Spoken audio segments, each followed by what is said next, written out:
Hello and welcome to Raising Those Spirits. I'm Steve, And I'm Sam. and we're officially through spooky season. Oh no, but it's always spooky season in our hearts. Yes. I know the last episode we said this too, but it actually hadn't actually physically happened by the time we filmed the episode. So for the two of us, we're officially through spooky season now, and we took a quick Hmm. break after Halloween to detox from the spooky season, but As you do. as you do. But we're back, and just in time for the holiday crunch where we also miss weeks, probably. Yeah. You know, it's funny. It's something I always think is like, oh, we never like explain what this show is. You have to know what it is. We start listening. That is I true. don't even know what. I don't know that. I don't even know that we know what this show is anymore. Season one, we definitely used to introduce ourselves. It's true. And we kind of fell off of that because we were like, we have three listeners. They know what the deal is. We have dozens now. Last I checked, Oh, we cool. had like yeah, something like that. It looked pretty. It was fine. Makes me happy. And hopefully they're all still listening as we ramble. Anyway, welcome to Raising Those Spirits. I'm Sam. I'm Steve. This is the one thing we have done. We are two dads who enjoy spooky things year round and try to enjoy those things with our children without it being too scary. We're more on the spooky side, not the scary side. Spooky, not scary. It's a good little recap as we near the end of season two. We retroactively decided we were in season two. Yeah, I noticed that we had some trends that distinctly broke us up into two seasons. So now it's official. Now we've said it on the air, and this is a thing. Yeah, we decided that back in around like May was the end of season one and the beginning of season two, nebulously. And then season two will end in like January. Yeah, Then it'll be season three with a new thing. Not that'll a be new two thing. years. Yeah, I mean, who My knows? Maybe we'll come up goodness. with a new thing. Season one, we did adult time and we did, spooky things to do with your family, seasonally appropriate. Season two, we did spooky holidays. We'll maybe come up with a Yeah, theme for we'll season finish three. up with yeah, we'll finish up with spooky holidays around Christmas time, and then we'll be moving on to a new thing. We are not going to do a spooky holiday this week because I looked up a whole bunch of November 1st spooky holidays, and they're all just All Saints Day. It's just got a Yeah, different name in a lot of countries all around the world. oh my goodness. So what did you do for Halloween? We haven't spoken since Halloween. Yeah, we took my son out, and it was his Hmm. first time where he was finally old enough to, like, get it. That's great. Yeah, it was confusing and exciting. He started off a little shy, but eventually he's knocking on doors and he wouldn't say trick or treat, he would only say treat. He did not want the trick aspect of this. He did not understand that it was a threat, not a request. That's so funny. So, we ran around. My town doesn't really do Halloween. There's like one street nearby us that does Halloween, and luckily he's small, so one street's more than enough. But it is not a Halloween town. That's so surprising in New England. Right? It's so weird. Even the town page, like, it's just like posts from all these families because a lot of families moved here over COVID, and everyone was like, "What is happening? Where is Halloween? Where do you trick or Wow. treat?" Like, that's kind of disappointing, but my son had a blast. He was Bingo from Bluey, Good one. and he wears the costume every day now. It is part of his Oh, general attire. And it's, you know what? It's cold out and it's a really warm, well-made costume, so sure, go ahead, stay warm. yeah. I mean, if it keeps them warm, do it. Yeah, so he's been bingo a lot. But no, it was good. I mean honestly, it was my first time actually trick-or-treating in decades. So it was nice. It was nice to get back out there. That's great. And it was nice to My eat all dog his candy. always good. Yeah, because He's too young is he for all that. three? Yeah, he's He's almost 3. 3. He was just before the pandemic, right? Or just as the pandemic was hitting, he He was was the born. first day of lockdown he was born. My goodness. Time flies. Yeah. My daughter went as Zoe, the little sister from the Zombies movies, Oh if my you god. recall from our I do Zombies recall. episode. She was very excited to be Zoe from Zombies. Um, yeah, we took her treat around our house. It was funny. She was really into it for a little while, like for probably like 45 minutes, and then she was like, "Okay, I'm done." Or like, "Really?" She was like, "Yeah, let's go home." I was like, "Oh, okay. Do you want to Okay. go trick or treat at more houses on the way home?" She's like, "No." She's just like, we just got a couple of blocks from the house, and she was like, "I have enough candy. Let's go home." And she was really excited to look through all of her candy, but yeah, she forgot about it pretty quickly. Um, then I was like, "Can I just eat her candy?" So it, and we had so much candy left over because we didn't get a lot of trick or treaters at our house. So I just poured her candy back into like the big bag of candy that I had gotten from the store. And now I'm like, oh, I have candy that's gonna last me through for months because I don't eat a lot of it. Um, it's a funny thing whenever after Halloween for the next few months you're still eating Halloween candy because everybody has so much left over. Mm-hmm. I was at a we went to one of my daughter's friends' birthday parties over the weekend. And in the good, like the snacks that they had were just like Halloween snacks because they were left over from a few weeks ago. Why not? It's it's very funny. We had a good Halloween. My daughter got very into for a brief time David Pumpkins David S. from Pumpkins, yeah. David S. Pumpkins from SNL a couple of years ago. And so when we went trick or treating at one house and somebody opened the door in a David Pumpkins costume, she got so excited. She's like, "It's David Pumpkins." The guy was like, "You're the first person to get this Oh reference." my god.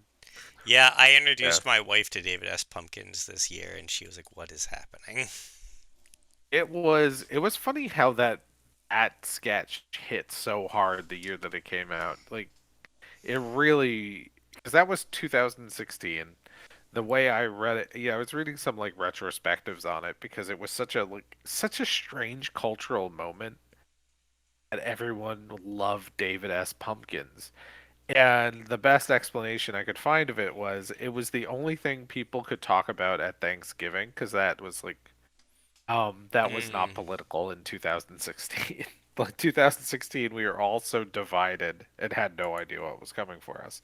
Um, and David Pumpkins gave us something that we could all connect on and feel good about, no matter who you were or where you came from politically. Oh my god. Beautiful cultural moment. Yeah, Then they had a mediocre cartoon special, and then they just recently brought him back on an episode of SNL. yeah, I read like a whole thing about it, about how originally a bunch of other people were gonna be in it, and they were like, no, less is more, like blah blah blah blah blah, and it ended up like coming out perfectly. But it was like originally it was just like the creation of it was a weird fever dream where it was like 1 in the morning in the writer's room and they needed one more sketch. And the guy was just like, David S. Pumpkins. And they were like, oh, okay. And he was just like, he's really into Halloween and he wears like a suit with pumpkins. That's funny, right? Suits with things on them. And they're like, oh, okay. And he's like, he's got two lackeys. And they're like, and what do they do? And they were like, they're just here for it. And they were like, fuck it, throw something together. And like they were just like, we want to go home. And that was the birth of David S. Pumpkins. Yeah, I was It's reading about how when he pitched it to Tom Hanks, he was like, "Do you really want me to do this?" He was like, "Isn't Chris Hemsworth yes. hosting next week? Doesn't this make more sense than Chris Hemsworth?" They're like, "No, we want you, Tom Hanks, to do it." And, and who could have known it would have become? I'm not going to put it in the top 10 for Tom Hanks' iconic roles, but shockingly, it would be shockingly high on the list of like best things Tom Hanks has ever done. Oh yeah, For just something so dumb. because it's just one of those stupid like simplicity things. Like it was simple enough that you didn't have to think about it, and it just worked. Yeah. So, So thank you, David Pumpkins. You entertained my child for about 45 minutes. that's all you need.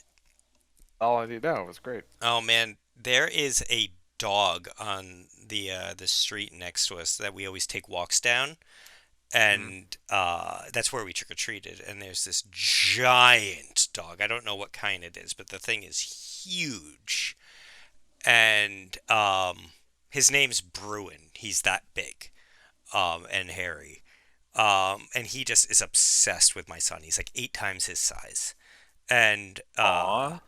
so, but they have a really long, like acre long driveway at least. And every time Bruin hears my son coming, he like runs across all the property up the hill to be waiting for us. And they gave Bruin a Halloween costume where he had these giant dragon bat wings. Oh, that's awesome. And when he loped, they flapped like real dragon wings, and it was so cool. That's great. And that immensely amused my son for a long amount of time.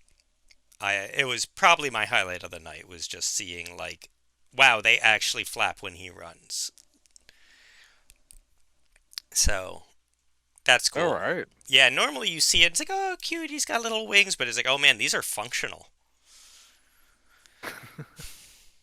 So, all right, let's move on to the episode. We've digressed for 15 minutes now. Oh. Um, so, although I guess this isn't a digression, we were talking about a holiday. We were talking about Halloween. Hmm. Uh, what are you drinking? Well, I went with inspired by one of the monsters that shows up in tonight's topic. Is if you've clicked on this, you already know it's Willow. I got the Hydra cocktail, although I don't think that monster is technically a Hydra, but whatever. It's a Hydra. Uh, is it a Hydra? Yeah. Is it referred to specifically as a Hydra? Yes. I missed that. All right, so I Well, had the it's Hydra not in the cocktail. movie, but in like the novelization, etc., etc. They Uh, call it a Hydra. yeah, I looked it up a while ago for a D&D thing, and it is referenced as the Hydra. Oh, okay, great. Oh, that I'm totally on.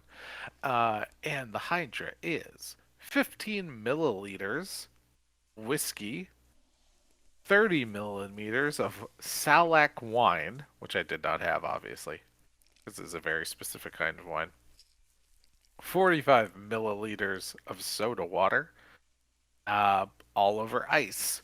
I didn't have Salac wine, which is like a European fruit wine. I just used Riesling. Probably does not count. It was a pretty okay drink. Not one of my favorites. I would like to try a more realistic version of it, but it was at least fine. I don't know that it lives up to the Hydra name, but at the same time, I also know that I was taking a one major liberty with creating with making it. Pretty decent drink. What are you drinking? Okay, so I mentioned a few months ago now on the show that over the summer that I made a whole batch of moonshine, Oh, that's right. and tonight I cracked open our peach moonshine, and Ooh la la. my wife described it as dangerously drinkable. Um, it's delicious, and it's one of those things that you can just keep sipping. It's not harsh at all. It's so mellow, but it is very strong.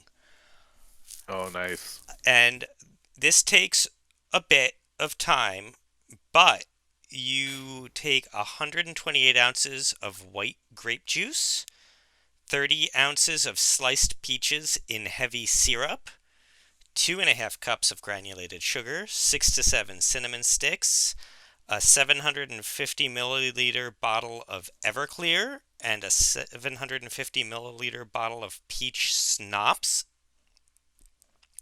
You bring the juice, peaches, sugar, and cinnamon to a boil and let it simmer for 45 minutes.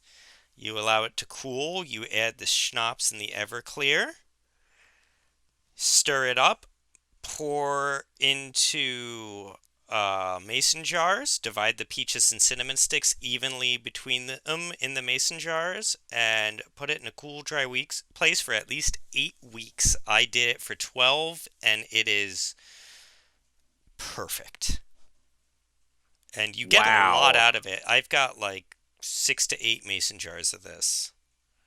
So is that going to be what you hand out as Christmas presents this year? To a degree, yeah. I made that, and I made apple pie moonshine. So I have more of it than I should drink. So I Hint, definitely, hint, hint. yeah. Well, I was gonna actually bring it to you for your Halloween party this year, but I was literally quadruple booked that day, so I had to miss your party, so I didn't Ah, get to bring it to that's you. okay. So I will get you some. Okay. Okay. It's funny because we've been doing this podcast for 2 years now, and it's a spooky podcast, and I have missed your Halloween party both years we've done this podcast. Oh, was it true? I think Yeah. last year it was pouring rain the whole time. This year was Yes. a nice. This year was really nice. It was just a couple of little kids came over, and mostly I just set up a craft table. I was like, "Go nuts, kids!" And they just colored pictures the whole time. So it was a lovely Halloween party. Hey, But that's I great. was sad. I'm sad you missed it, but well, you'll get me that moonshine another time, so Yes. it'll all be fine. So yeah, if you've got the time and the space, make the moonshine. It is worth it. All right. So on to Willow. Willow. So Yep, we decided to do this to coincide with the release of the new Willow TV series, which I think will be out by the time this I airs. think when this airs, it'll actually be a few days before the show airs. Oh, is that true? I Okay, think great. so. I think it's going to be like 2 days before, but it might be like 2 days after. All right. Sometime around now, if you're listening to this as it comes out, you will soon be able to watch Willow. Um, On Disney oh, Plus. oh yeah, okay. So when this airs on Tuesday the 29th, it looks like the series premiere right now is set for November 30th. So you'll be able to tune in tomorrow, it would seem, to the new TV series of Willow. Fantastic. It's not a plug. You know, I'm not. We don't work for Disney. I'm not plugging their stuff. I am going to be watching it though, 'cause I'm really jazzed about that show. But no plugs. But Willow, what do we think of Willow? What do I we think? I How did you feel? love Willow. I grew up watching Willow all the time. I had it on VHS. And I hadn't actually watched it, I think, really since college, probably. So it had been at least a full decade since I'd watched Willow. Hmm. And I really enjoyed it coming back through. It holds up, probably just because it holds a special place in my heart at this point. But I think, because we've talked before, especially in the early episodes, about how you've got more of like a spooky Halloween aesthetic, and I've got more of like a spooky Brothers Grimm type of aesthetic. Sure, that sounds fair. And this is definitely one of those movies that I think, because back there, there was a lot of movies that had kind of this dark, spooky atmosphere, but at their hearts, they weren't like spooky movies. They were like fantasy movies that were just like Hmm. layered with this thing. It's like Labyrinth, Willow, The Never-Ending Story, The Black Cauldron, The Dark Crystal, Legend. There was just a ton of like dark, scary, spooky, atmospheric movies aimed at kids that, they were not like scary movies, but they were scary movies. I think of them as like sorcery and puppet movies. Yeah. Yeah, that's a lot of what you get in those. And I would say that, yeah, what you listed is, I think, the definitive list of that subgenre of fantasy where it is, yeah, worlds that are inhabited by beautiful puppets. I think is Yes. a good way to describe it. I'd also put Return to Oz on that list as a very Yes. Absolutely. strange sort of entry in that genre Yeah, one of because it's those like, formative I'm into this aesthetic type of movies. It's like yeah, kid friendly. Oh, I mean, kid friendly being debatable, but kid aimed uh, fantasy, medieval fantasy, or I don't know. I have to figure out some better words to describe it. But definitely that aesthetic. Things you see a lot of puppetry in. That's what I always come back to. It's just like movies that have a lot of puppets, So dark puppets. yeah, I loved all of them. I loved like everything we've listed was like right up my alley as a kid. It definitely helped me be like, this is the aesthetic I want to find more of. And yeah, Willow is one where going back and starting off, I did not remember or realize how much the beginning took from the Fellowship of the Ring. Hmm. Oh Like yeah. the village that they're in at the beginning is just the Shire. There's so much influence from the Shire. It's even like I'm getting a little ahead of myself, but when they form the party to go out into the world, it's very Lord of the Rings, people gathering the Hmm. party to accompany him on his journey type of a thing. It Um, felt like George Lucas wanted to make Lord of the Rings, but he didn't want to pay for the rights. yes, I have It that was like, note actually. I was like, Lucas ripped off Lord of the Rings and just reinterpreted it. yeah, it was, and I've seen Willow a few times. This is probably my second or third time watching Willow. I didn't watch it as a kid. I didn't watch it until I was an adult. I think probably the first time I watched it was probably like 12 years ago. So I was in my 20s. Um, and it struck me much more this time watching it that it is so strongly inspired by Lord of the Rings. I mean, obviously because it's like a sword and sorcery movie, but to the point that it really now feels kind of like a Lord of the Rings ripoff. At the same time, I'm more excited about it as a franchise than I am Lord of the Rings. Yes, I'm I think more. it's It, much more fun. so, Willow. Willow starts off with a prophecy that a little girl's gonna be born and take out the big bad witch, aptly named Bad Morta, which her name and outfit are ridiculous, but the actress actually brings a very spooky presence to the role. Hmm. So Bad Morta wants to kill this child. This child is spirited away by the midwife Your and nurse? Yeah, the midwife. is eventually eaten by dogs, but floats the baby down the river right beforehand. Oh my So god, that was horrific. yeah, Like they that don't show it, but you know what happens. they kind of show it. You see the dogs take her down. Now the thing is, like they're scary dogs for kids, but as an Hmm. adult, you can see like that these are just like costumes on top of real dogs who are actually kind of happy and excited. In one or two of the shots, Hmm. the dogs are like, you can see underneath that they are smiling. They are just like, this is great. I'm playing dress up. I'm running through the woods. It's Like, hard to put a costume on a dog and make it look like anything other than a dog.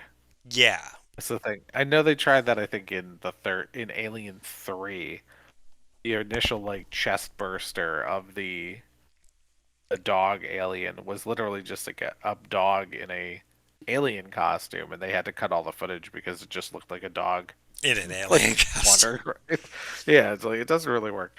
And I don't think those costumes on those dogs look particularly great here, But as a because kid, they just look I like remember, dogs. you don't notice that as a kid. You're just kind of like, oh, No, you they. absolutely don't. I will say they are not nearly as ridiculous looking as the rodents of unusual size from The Princess Bride.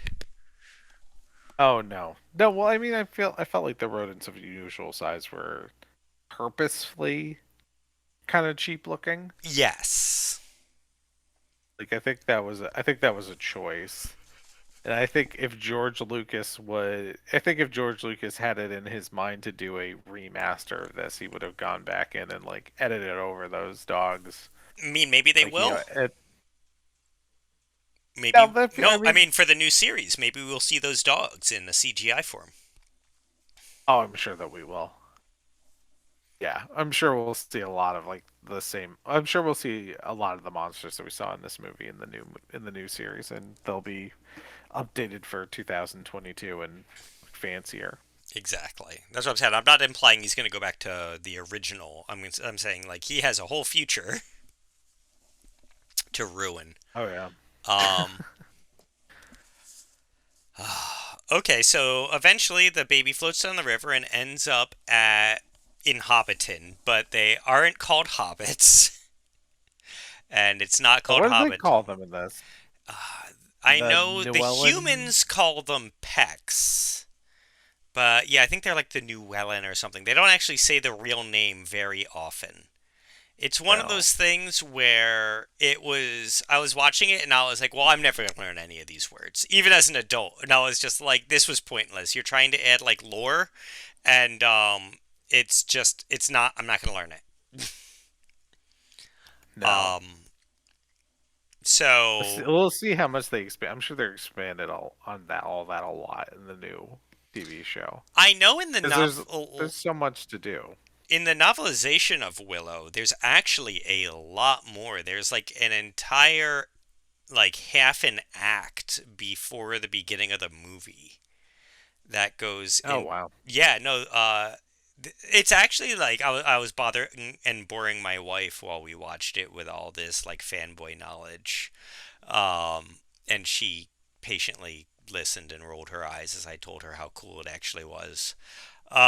Where you find out a lot more about like how Bad Morda came into power and how her daughter isn't actually her daughter and is actually the rightful princess, and that's like there's like a lot of stuff that basically all the strong female plot threads got cut out of the movie, but they're in the book.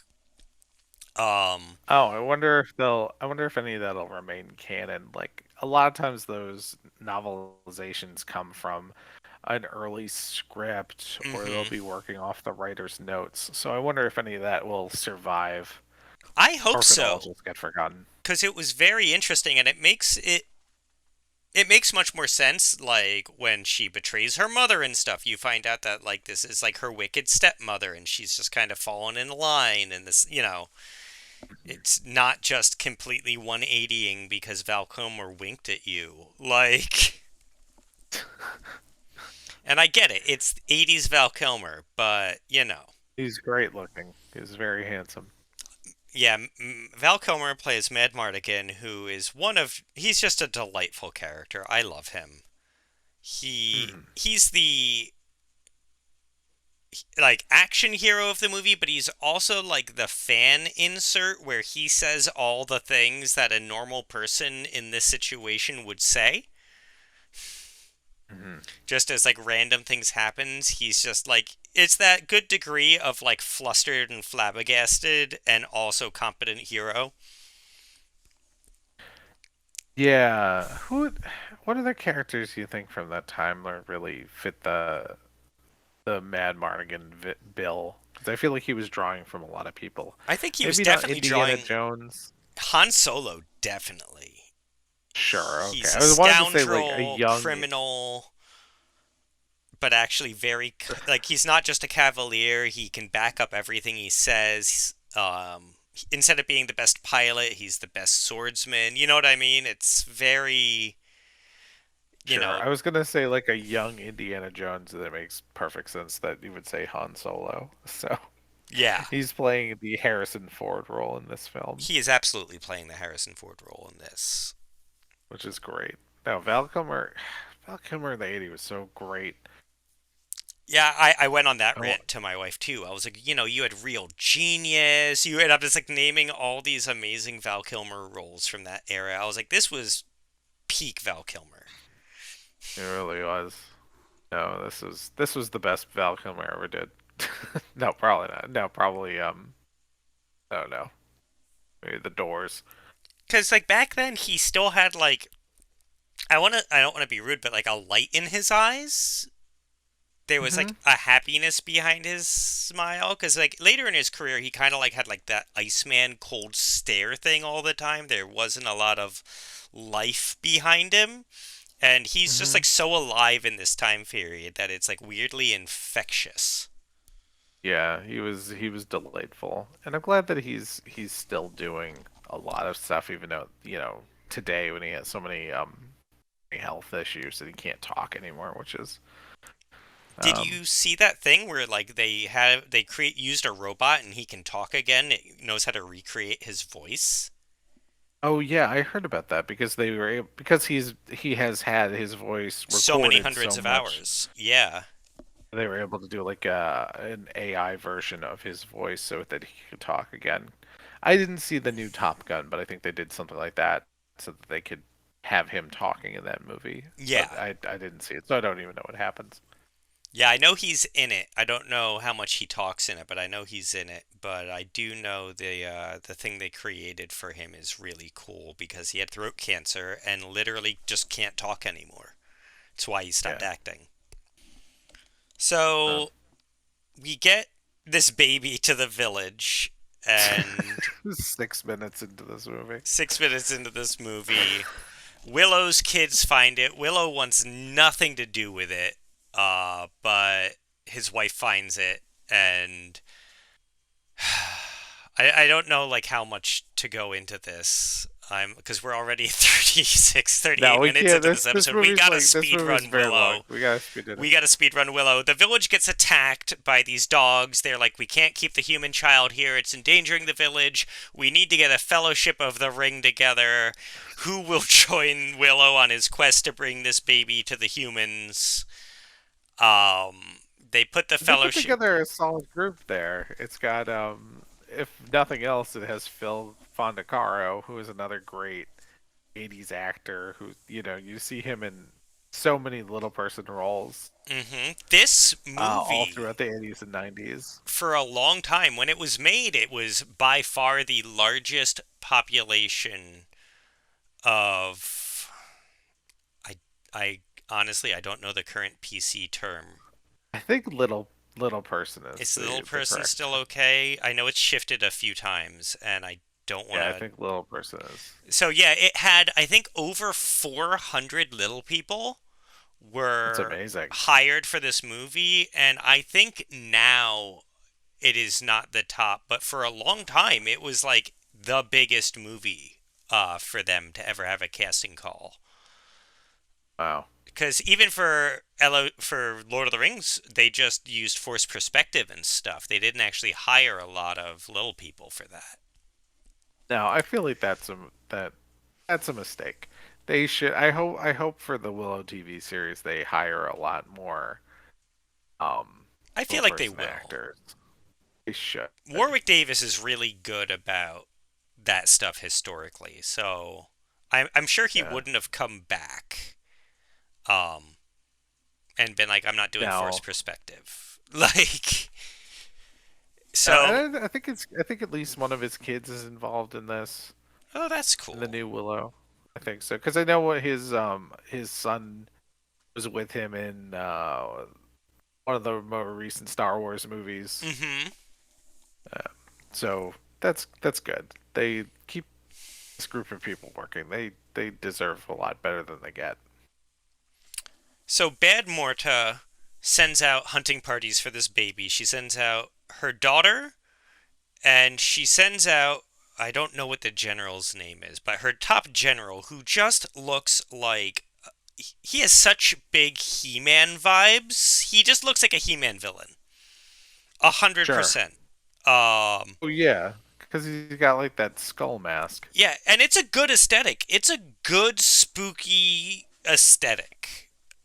And Oh, like he looks really cool. you get cool dangerous bad guy just by looking at him.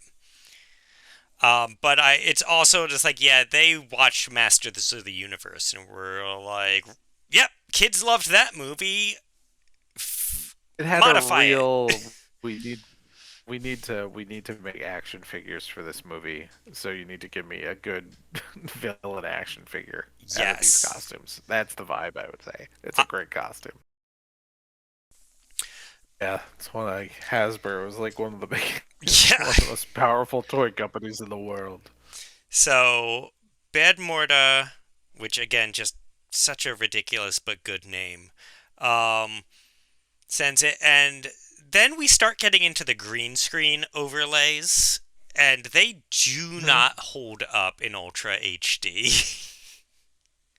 Oh no, maybe my I don't think my TV is good enough Oh, then. I just I got a thought I brand thought new it I thought everything TV. looked great.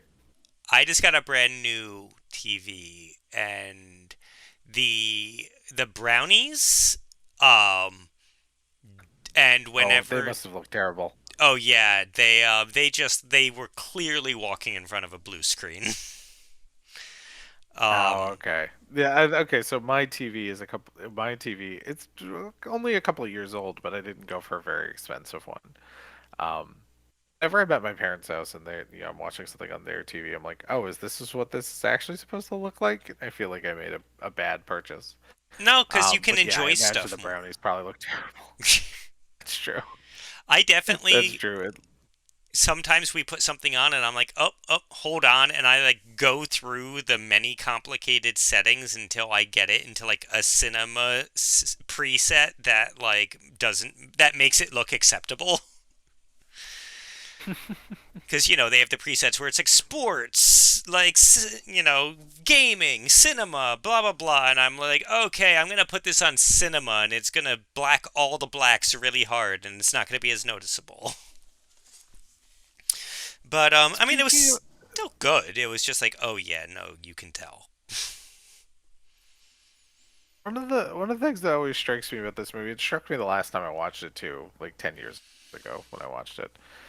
The brownies is I think they're fun, cool little characters. They make perfect sense in this fantasy realm, but it always strikes me as odd that one of them is Kevin Pollak.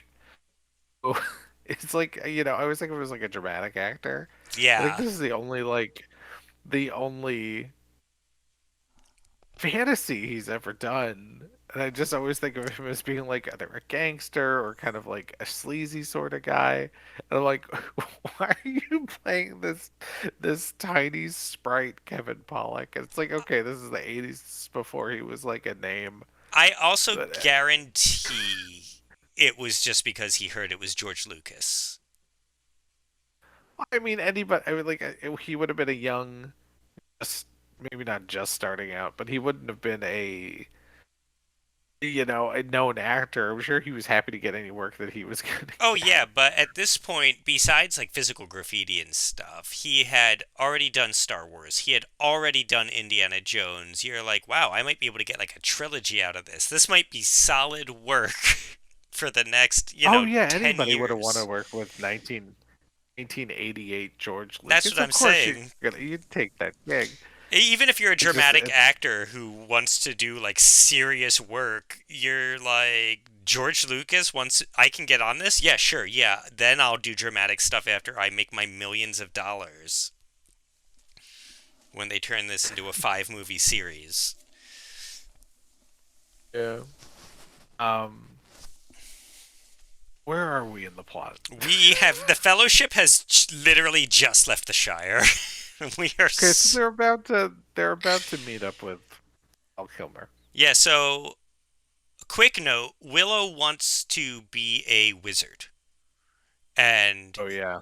he does not make the apprentice cut, but the wizard does think he has potential and gives him some magic stuff.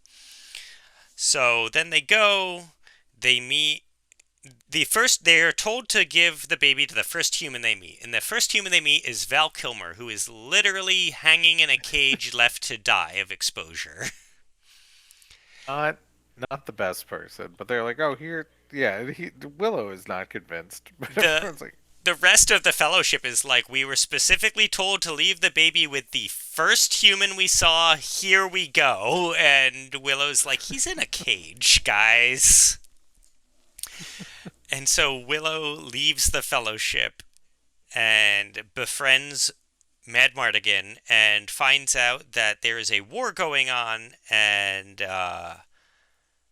that, Bad Morta's around, blah, blah, blah. And he finally he frees Val Kilmer, gives him the baby, and they go their separate ways for about 5 minutes. It fails immediately. It Because fails immediately. the brownies steal the baby, and Willow sees this and tracks them down and finds out that the Queen of the Fairies has summoned them to steal the baby, and Willow must bring her wand to this powerful wizard, witch, sorceress, and Hold on. Hold on.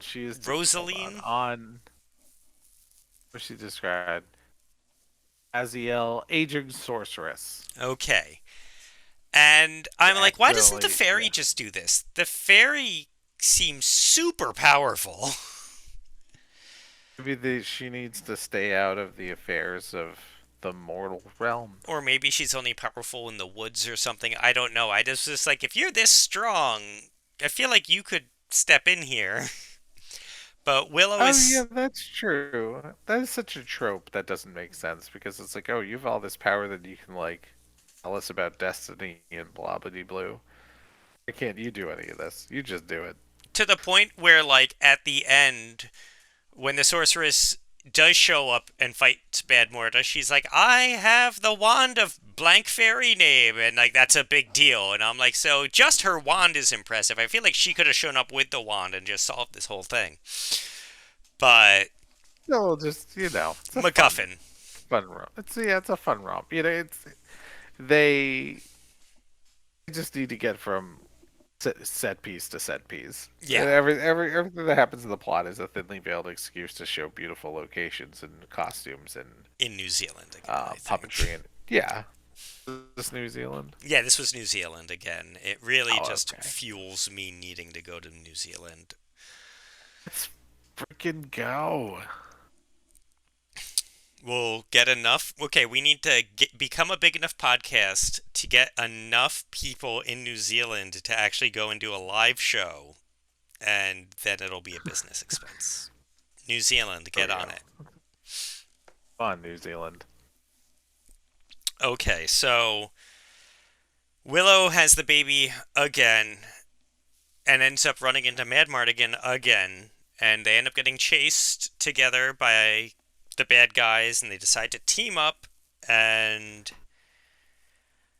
so Willow has this wand, and one of my notes is the wand looks gnarly. It doesn't look like a Harry Potter wand. It is like, it's basically a stick. It is a gnarly stick, and I love that they did that because it makes any stick a kid finds a potential wand. That's a good way of thinking You know about what I mean? Like, as a little kid, you can't find like a Harry Potter wand, but if you just run into the backyard and pick up a stick, that's Rosaline's wand. it. Like, Okay. that is a magic wand now, and it just really plays into like the childhood imagination of this. Like, I just thought it was a nice like little touch. Okay. Um, and so they start making their way through this spooky Brothers Grimm atmospheric world. Um, Yeah, basically from here, what we're getting is them going from spooky location location to to spooky location. location. Yeah, it's beautiful. Yeah, It's a great. It's just the whole movie is just filled with beautiful imagery, and I think that's the thing I really liked about it. And that's the thing that I think. I suppose as long as you're not on too high quality of a TV, um, makes this worth going back to. It's honestly, the really fun to spend time in this world. It's not a chore. It's not like one of the reasons I haven't or picked up on the new Lord of the Rings TV series. It's like, oh, it feels like it'd be such a chore to go back to Middle Earth, where it doesn't feel like that for. I don't have that same feeling towards going back to the world of Willow. It's going to be a fun place to be. I agree. And the green screen, the only place it doesn't hold up is when you're doing like the brownies, just the brownies. Sure, because it's hard to cut people in and shrink them. Mm-hmm. They always end up looking kind of flat against the screen. Yeah, that's basically what it is. Like they don't match up against the environment they're in. Um, so we Commercials. I watched a preview for the new show, and it looks a lot better. It's it still Kevin does. Pollak, which again is great that he's back for it. I like that they But brought it's back like, a okay, lot of this looks people. much better. So we get to a bunch of plot stuff happens, and they get Puff, puff, puff, captured puff, puff, puff. and brought into a winter camp, and there is a gag where they're escaping on a sled, and Mad Mardigan falls off and just rolls down the rest of the mountain. And Willow gets really far ahead of him because he's on the sled, and he turns around, and there is just a giant snowball with Mad Mardigan in it rolling down the hill, and it's like 10, 12 feet wide, and that gag is still hilarious to me. Oh yeah. Just he's been rolling for so long, out of control, and it's just perfect. And this is to me, this is a movie I've literally seen so many times that every time we get to a new character, I'm like, I feel like I know them from somewhere else, but I don't. I just have seen this movie so many times. Just burnt into your Yeah. existence. So the movie stops being spooky for a while. And then they get to the castle that they've been trying to get to this whole movie. And Mm. that's where I feel like there's like spooky arcs. Like the beginning is spooky, and then like there's kind of like a spooky atmosphere when they're getting the sorceress, and then we get Spooky Castle number one because there's two spooky castles in this movie. So Spooky Castle number one is infested with trolls, which are pretty scary. I think they still hold up as pretty spooky. Yeah, absolutely. And then there's a Hydra that shows up that is not like a normal looking Hydra that you would see in most things, but is like very Brothers Grimm, spooky, atmospheric, puppet world, It felt scary. more like a dinosaur, like a two-headed dinosaur. It looked kind of like something you would Thing. see in like Clash of the Titans or Jason and the Argonauts or something. Yeah, that's fair. I'd say it had a real Harryhausen vibe to it. Yeah, Um, I agree with really the dinosaur horrific. thing too. I think they were Like trying it's some to sort of mutant. distinctly show that it was not a dragon. It's different from a dragon. It's a big monster. It's got a lot of heads, too. Anyway, Yeah. So, it's a scary monster. I think that effect really holds up very well. yeah, that whole scene I think held up really well. And it's a good blend of humor like balancing against like the spooky atmosphere and stuff. There's a lot of fun action and comedy and stuff going on right there, but there's still suspense. And they get through there and they decide to go take on Badmorda, where we get to the big body horror of the movie. The pig scene. The pig scene where she turns the entire army into pigs, but it's not like an instantaneous poof. Like these, you get a lot of close ups of Oh, a lot of these people slowly, painfully transforming into pigs. that was really scary. I think that Yeah. holds up as a pretty horrific scene. 30 years on, it looked really good. Uh, and yeah, that's always I always say that one of my biggest fears, I think, because of this, you know, kind of scene, is being turned into something that is not human. That is, yeah, it was just, oh, it was really awful. They looked like they were in some major pain. Everybody started turning it. They looked like the Gamorreans from Star Wars, the big pig monsters. Yes. So I remember as a kid that was like a spooky scene, and it was kind of an introduction to body horror, but I don't remember it like messing me up as a kid. So I think they straddled that line pretty well, where it's unnerving, but it's not like too much. Yeah, that seems fair. I think it wouldn't. This movie wouldn't be good for little kids, but preteens. I think once they get to like seven, this movie is a good sweet spot. but Sure. that's me. Okay. Um, I think that's fair. because we're into the PG territory with this. So, Overall, the movie is not so horrific. That this is certainly a horrific scene. It's a scary watch. Again, me as an adult watching it, I was like, "Oh, this is scary."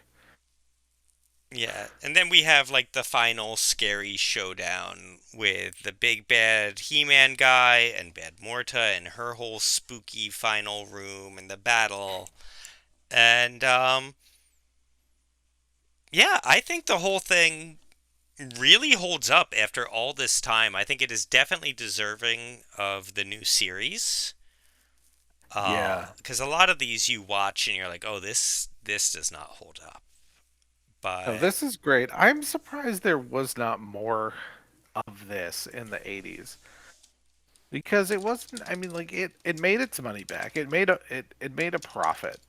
It wasn't a huge splash. I think they were expecting this to do. much bigger.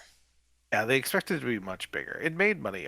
It made 137 million at the box office on a 35 million dollar budget, So that's still which a is resounding success, but I think they were yeah, expecting at least 200 million.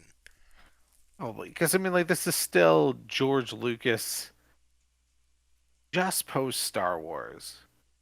Also early. This is Ron Howard directing. I don't. What did he do before this? I don't even Happy know. Days. No, I mean directing. What did he direct before? I don't know that he directed a movie before this. I'd have to look it up. I'm not going to do I that right now. cannot imagine that they gave Ron Howard this movie with literally just like an episode of Happy Days under his belt. Oh, he did. Okay, so I'm looking at him now. So he did Splash, which was the Tom Tom Hanks Hanks. mermaid movie. He did Cocoon. God, his early movies. Never Not. seen Cocoon. Oh, really?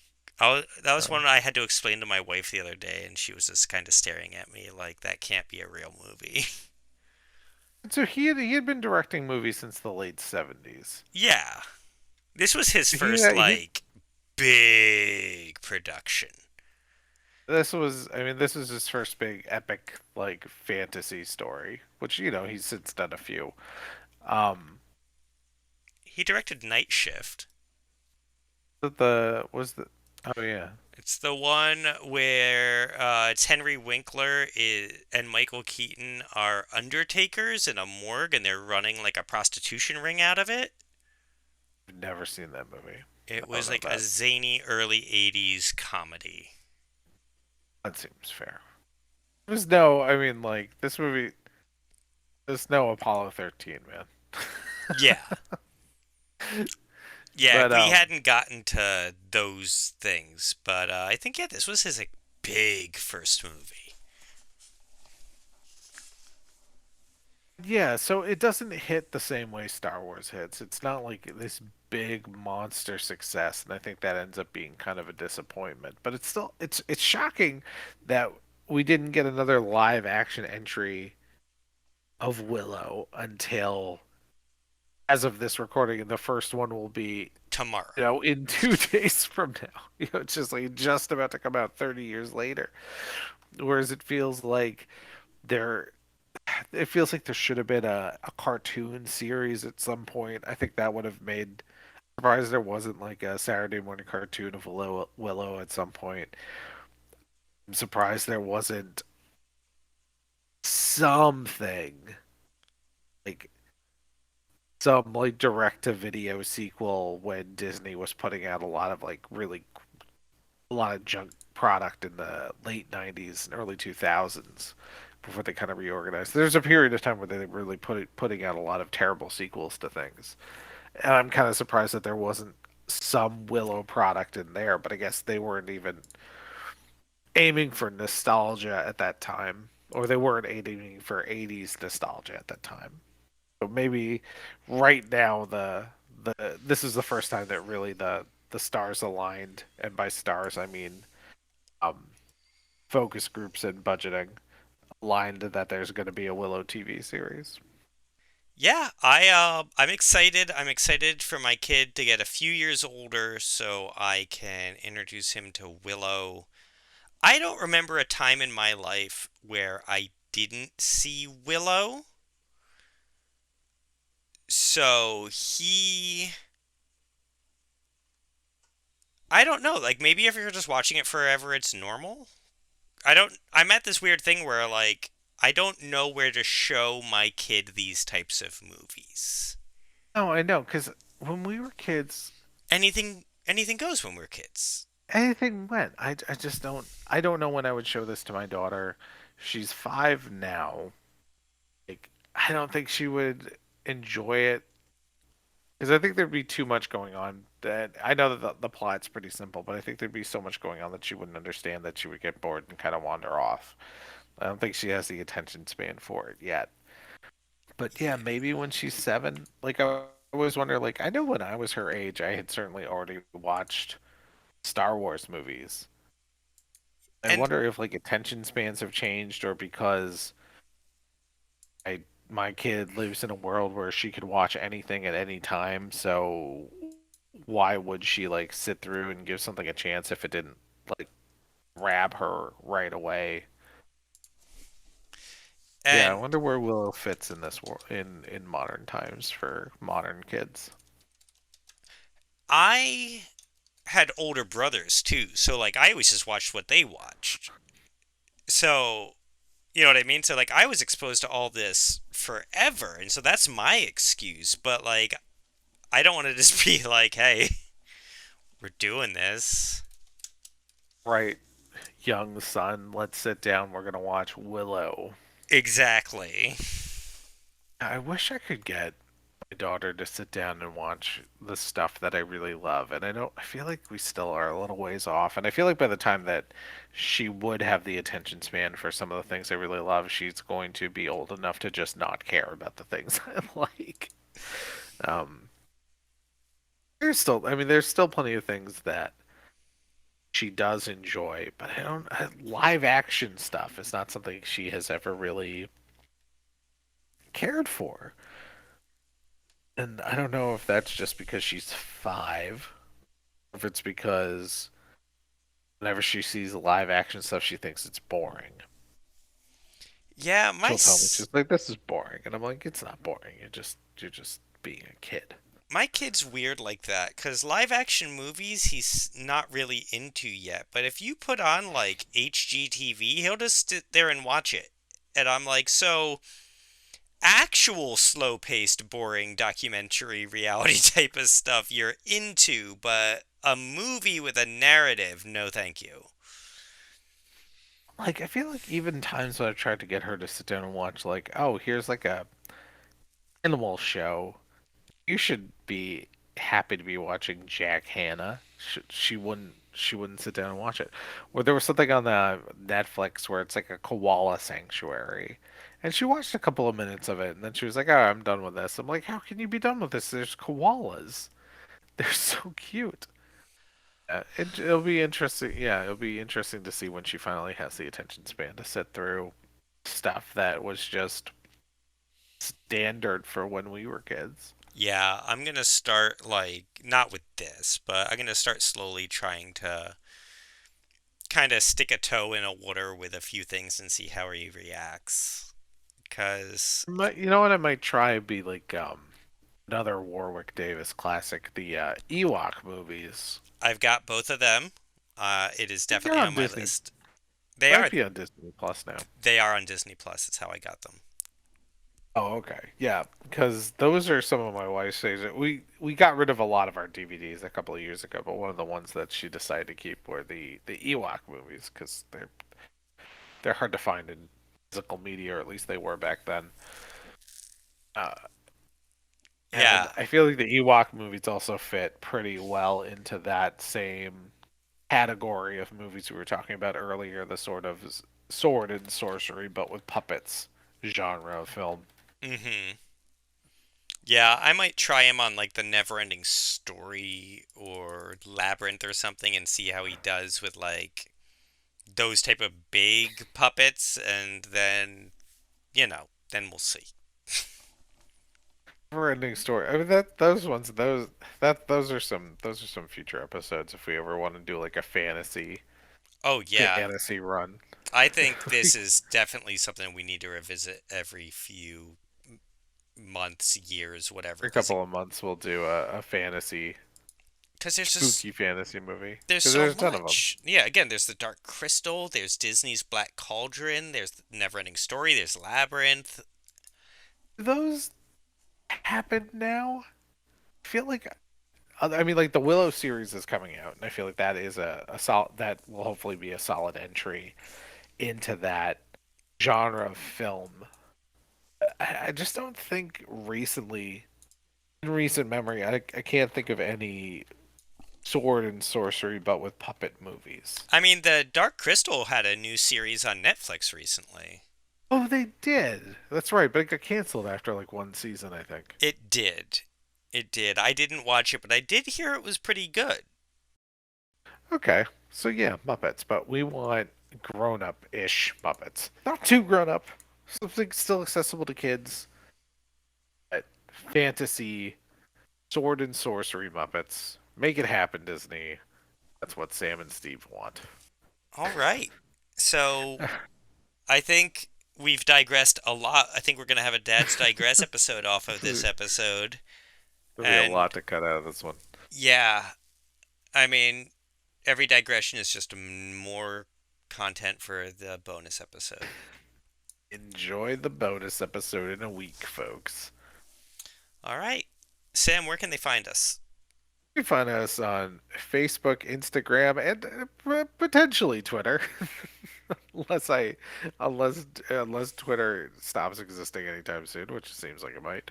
At RTSpiritsPod. Perfect. Well, thank you All for right, joining us again. I'm Steve, I'm Sam. and we'll see you next time. See you next time. Have a good night. Bye.